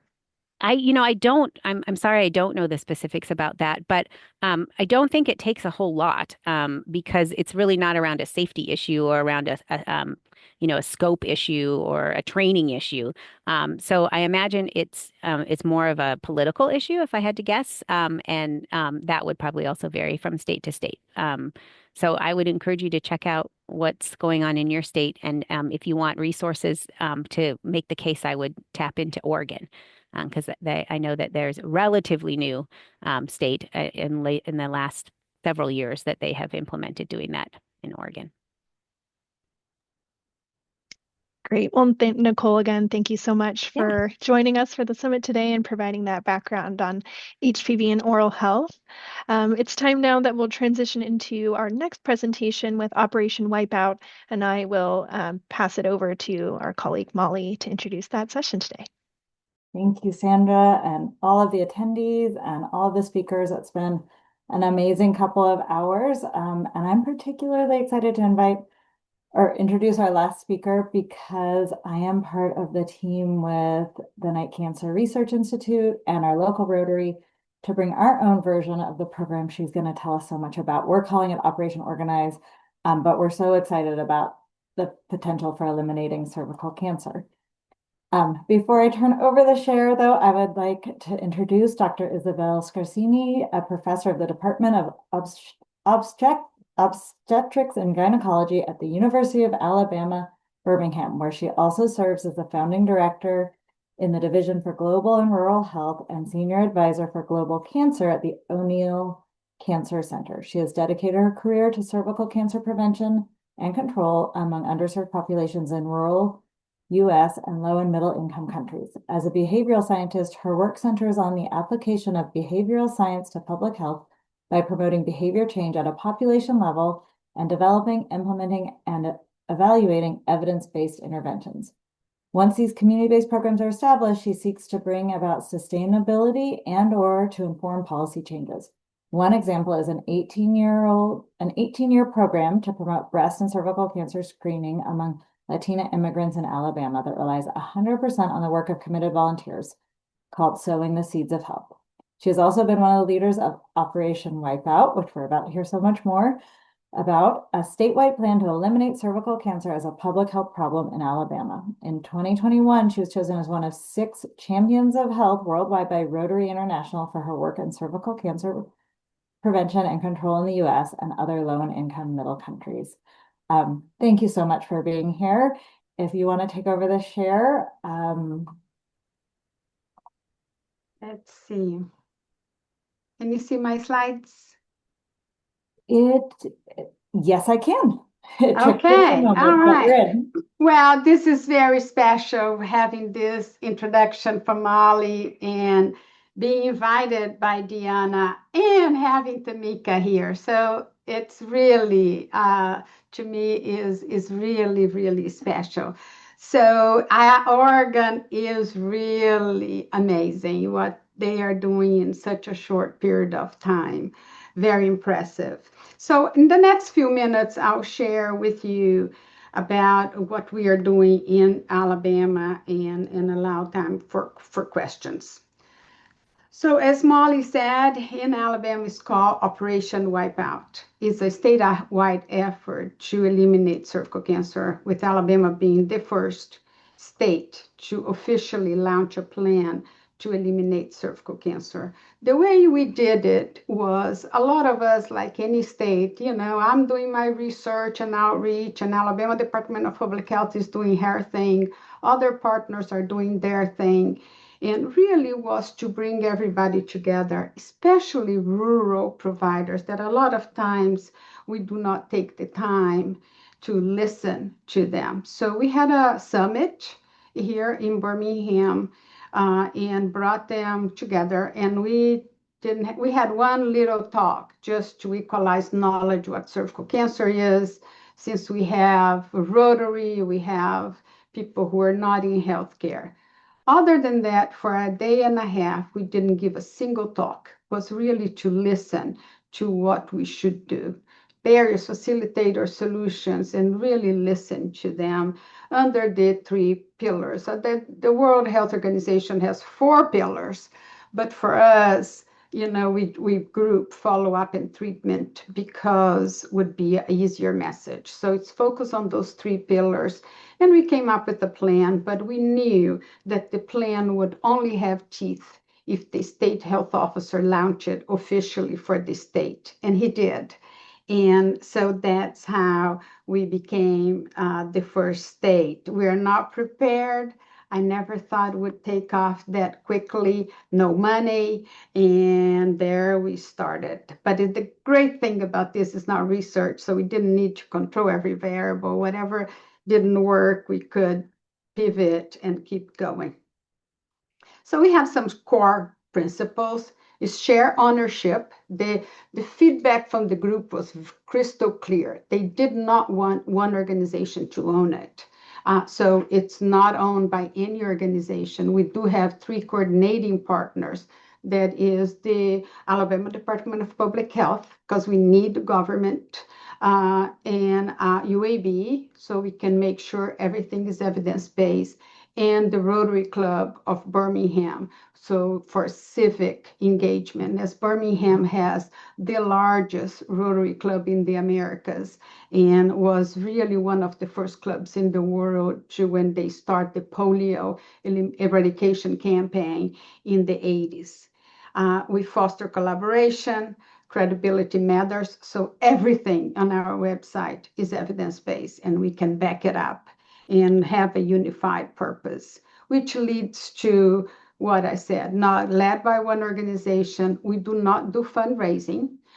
Each organization that comes say, what can you contribute? We do not have a pot of money. It's not one organization holding the resources, and statewide is inclusive of everybody and is one message. This is our goals that is very similar to the World Health Organization, 80, 90, 90.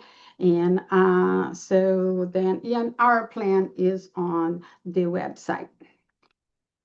those are, and then we started, and partners start coming. We don't offer anything. We just say, what can you do? And then they say what they can do. And then we post on our website what each partner is doing. No exchange of money. If a partner come to us and say, I want to do some fundraising, and you say, you do it in your location for your organization to promote Wipeout. None of our materials on the website is copyrighted. Anybody can use it unless if you're going to adapt, you're going to change, of course. Then we have some rules, but anybody can print, anybody can distribute, anybody can use. This is a video that was commissioned by the CDC on the partnership. And then we started. First, we need to get the word out. This in blue is some billboards that we had across the state. The immunization had some money extra that they didn't, you know, at the end of the year, you always have some money. So they pay for those billboards. It doesn't cost us a dime. And then there is a documentary that a group from Australia came to the US and highlight us and the work of MD Anderson on the border. It's called Conquering Cervical Cancer, that it is streaming on PBS. And then a lot of other media coverage. And of course, as Tamika mentioned, we always need to have the voice of survivors. This is our social media. You can go on our social media. We try to post messages as we hear stories. For instance, a recent one was a woman who was 68 who was diagnosed with cervical cancer. She had, you know, and that's then we did this one. And then for us, because we are involved in civil society and it's not healthcare, was very important that people came to us and said, I'm a businessman, what can I do? I'm a dentist, what we can do. So we develop handouts for them, no matter who they are, and those are the ones on the bottom, you know, with simple steps, simple things you can do. And then Rotary clubs start coming, groups to come to say, I'm a businessman, I'm a pest control guy, how can I do this? So we start having champion briefings that is also evidence-based on how to get started, how to engage partners, how to develop an action plan, how to talk to hesitant parents about vaccination, about screening. So some of our leaders, our champions, especially from Rotary Club, like in Decatur, North Alabama, is a pest control guy. In Florence is a wood pellet CEO.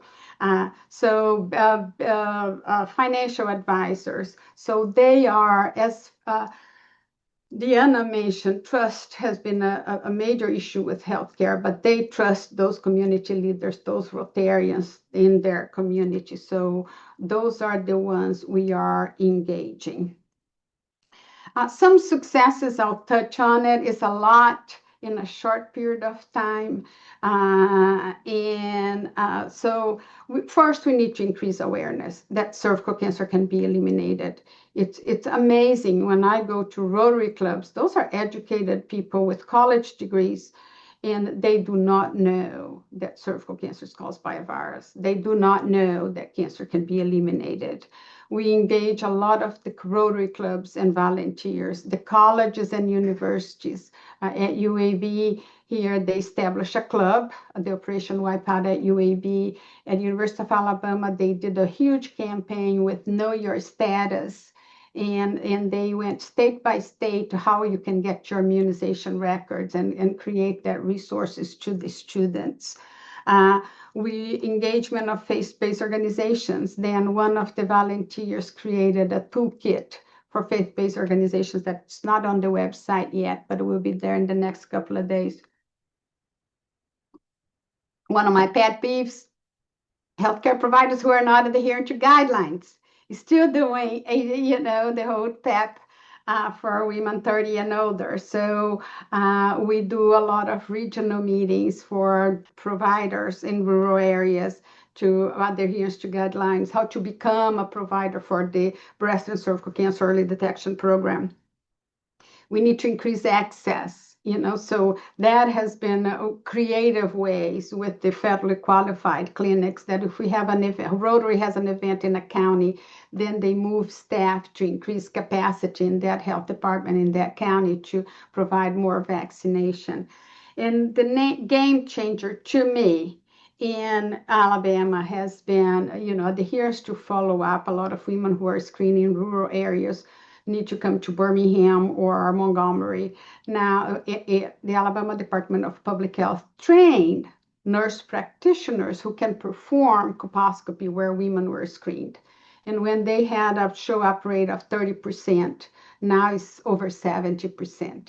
Actually, our colposcopy clinic here at UAB, my chair told me the other day, said, we don't have now enough colposcopies to train our residents and fellows. We became a LEAP clinic. And I said, well, that's a great problem to have. So these are some highlights. These are how many colposcopies, as you can see, how the volume increased over the years. Those nurses are phenomenal. And I give a lot of credit to Alabama Department of Public Health. If you're going to do this in your state, it's very hard to do without your state health department and their support and their engagement.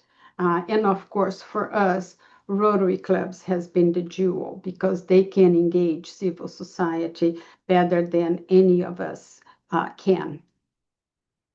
This is a program that is dear to my heart. In Chambers County is a county with the highest cervical cancer incidence. And we work with the school system in the Rotary Club there, where the kids develop a campaign to promote HPV vaccination from the slogan to everything. This on the right is a coloring activity book that they work with the middle schoolers. And then they develop a toolkit for other schools. And they got 81% vaccination in one school and 65% in the other high school in the county, which is in a county that vaccination was about 35%. So the students really did an amazing job. This is their small town. They had a parade. They had Operation Wipeout.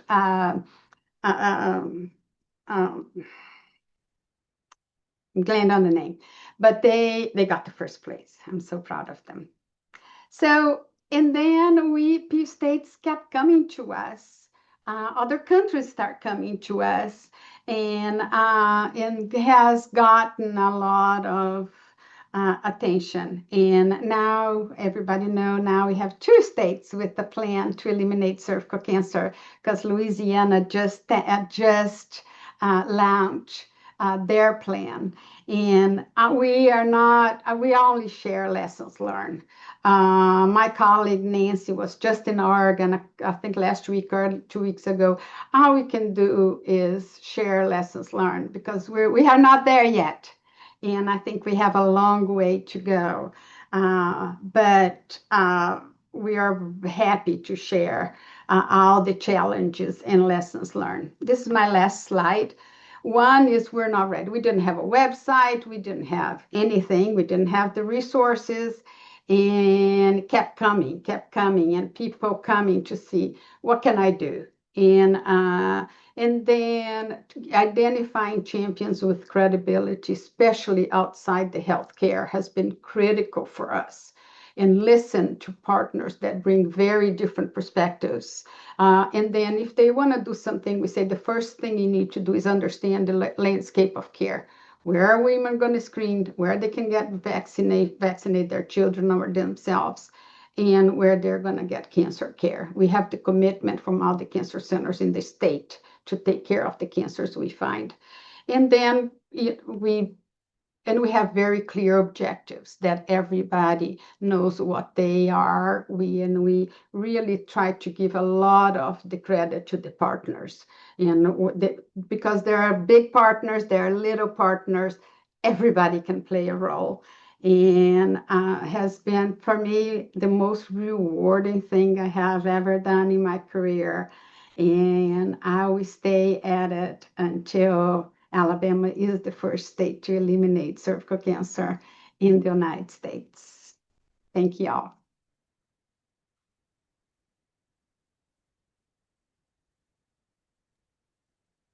Thank you, Isabel.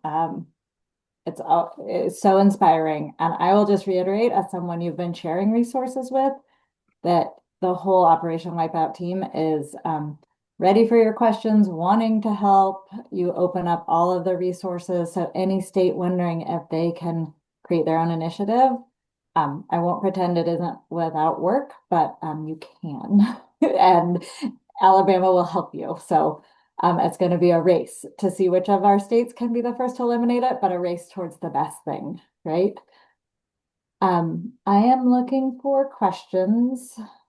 And I'm not sure if this is specific to your presentation, but there's a question about value in providing HPV vaccination education sessions in high schools. Do you want to speak to that? I know Operation Wipeout's been doing some. Yeah, I think that, so in this county, the Rotary Club said we need to start with the schools. And I was like, oh gosh, what superintendent is going to let us do that? And the superintendent opened the doors. So I think there's a lot of value because this superintendent let us and the Rotary work with the students and develop their campaign.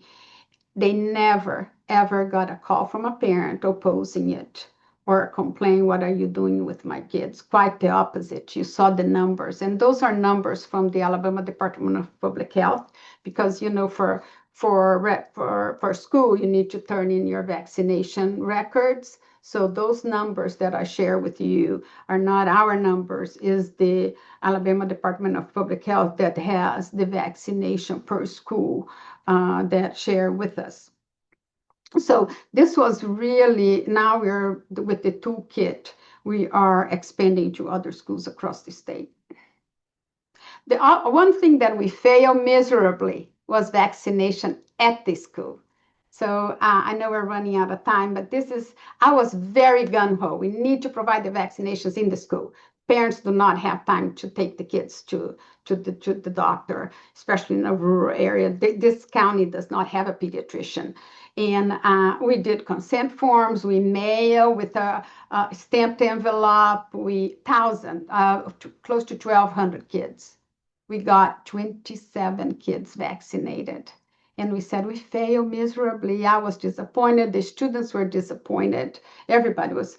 And then when we saw the numbers from ADPH, it didn't make sense. And then we went and did interviews, or they did, with the parents. They said, no, we got the message, but we didn't think that schools were the place to get vaccinated. So I was wrong, and we failed on that one. That's interesting because in Oregon, our school-based health systems are definitely a place to get vaccinated. And so I think that's part of the beauty of Operation Wipeout, is that it can be applied in so many settings or modified. We're getting a handful of questions about, like, if you're representing a state that doesn't yet have a plan like Operation Wipeout, what would a first step, or how would you suggest, like, it can be a little daunting to take on even such an amazing program? I think each state is different. At least the states that have reached out to us, as you see, Oregon was a Rotarian that reached out to us.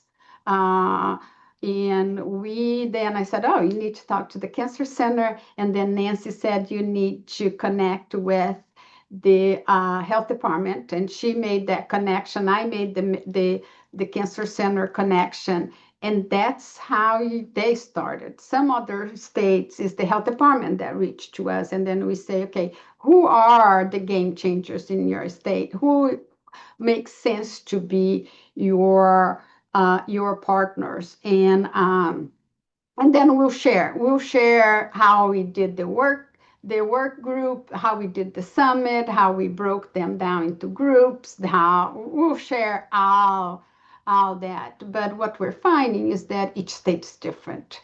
But the most important piece is you need to have one or two champions. That person that's not going to give up, that is able to bring people together. And we have been fortunate here that we have a few of those champions. So I think you need to, the other thing, don't try to be perfect. You're going to make mistakes. As a researcher, at first I was like, we need to have this in place. And Nancy from the Alabama Department of Public Health said, no, we need to get started. And she was right because it's never going to be perfect. And the other thing that for us has been very important is that we focus on the three pillars. So if we get any pushback on the vaccination, from a Rotary Club, for instance, we say, well, focus on screening, focus on follow-up. So we always go with the three pillars. And so that has been very helpful to us because our state health officer never got a phone call either or an email opposing the launching of the plan. So that has helped. And having people who are not in healthcare is awesome because It's they will so give you true. the perspective that Yep. we don't see it. The Rotary partners are amazing in part because they're adjacent to the work we're doing, and they have new, fresh eyes. I am going to have to wrap it up. I hate to do this. I feel like we could ask you questions all day. I would love to pass the meeting back to Susan. Thank you so much for presenting, and Thank you. we'll wrap up this amazing summit. And please feel free to reach out to me, to us. We'll be happy to help. And thank you for your wonderful presentation. And thank you to all of our presenters today. We've learned so much, and your contributions have been so valuable. I think we all got a lot out of this. And thank you to everyone who was able to attend our webinar today. Thank you for your attention to mark an important milestone, the HPV vaccine. We know everyone is busy, and we recognize the investment of your time to hear about lessons learned and earned in the fight against HPV. On this slide is a QR code to our post-evaluation survey. This helps to guide our work in the future, so please take a moment to help us be better. If you miss the code, we will also send out a link to the survey in a follow-up email to all attendees. And with that, it is our hope that this summit will lead to creating a unified regional voice to support HPV cancer prevention efforts. And thank you for your attending today. Bye, everybody.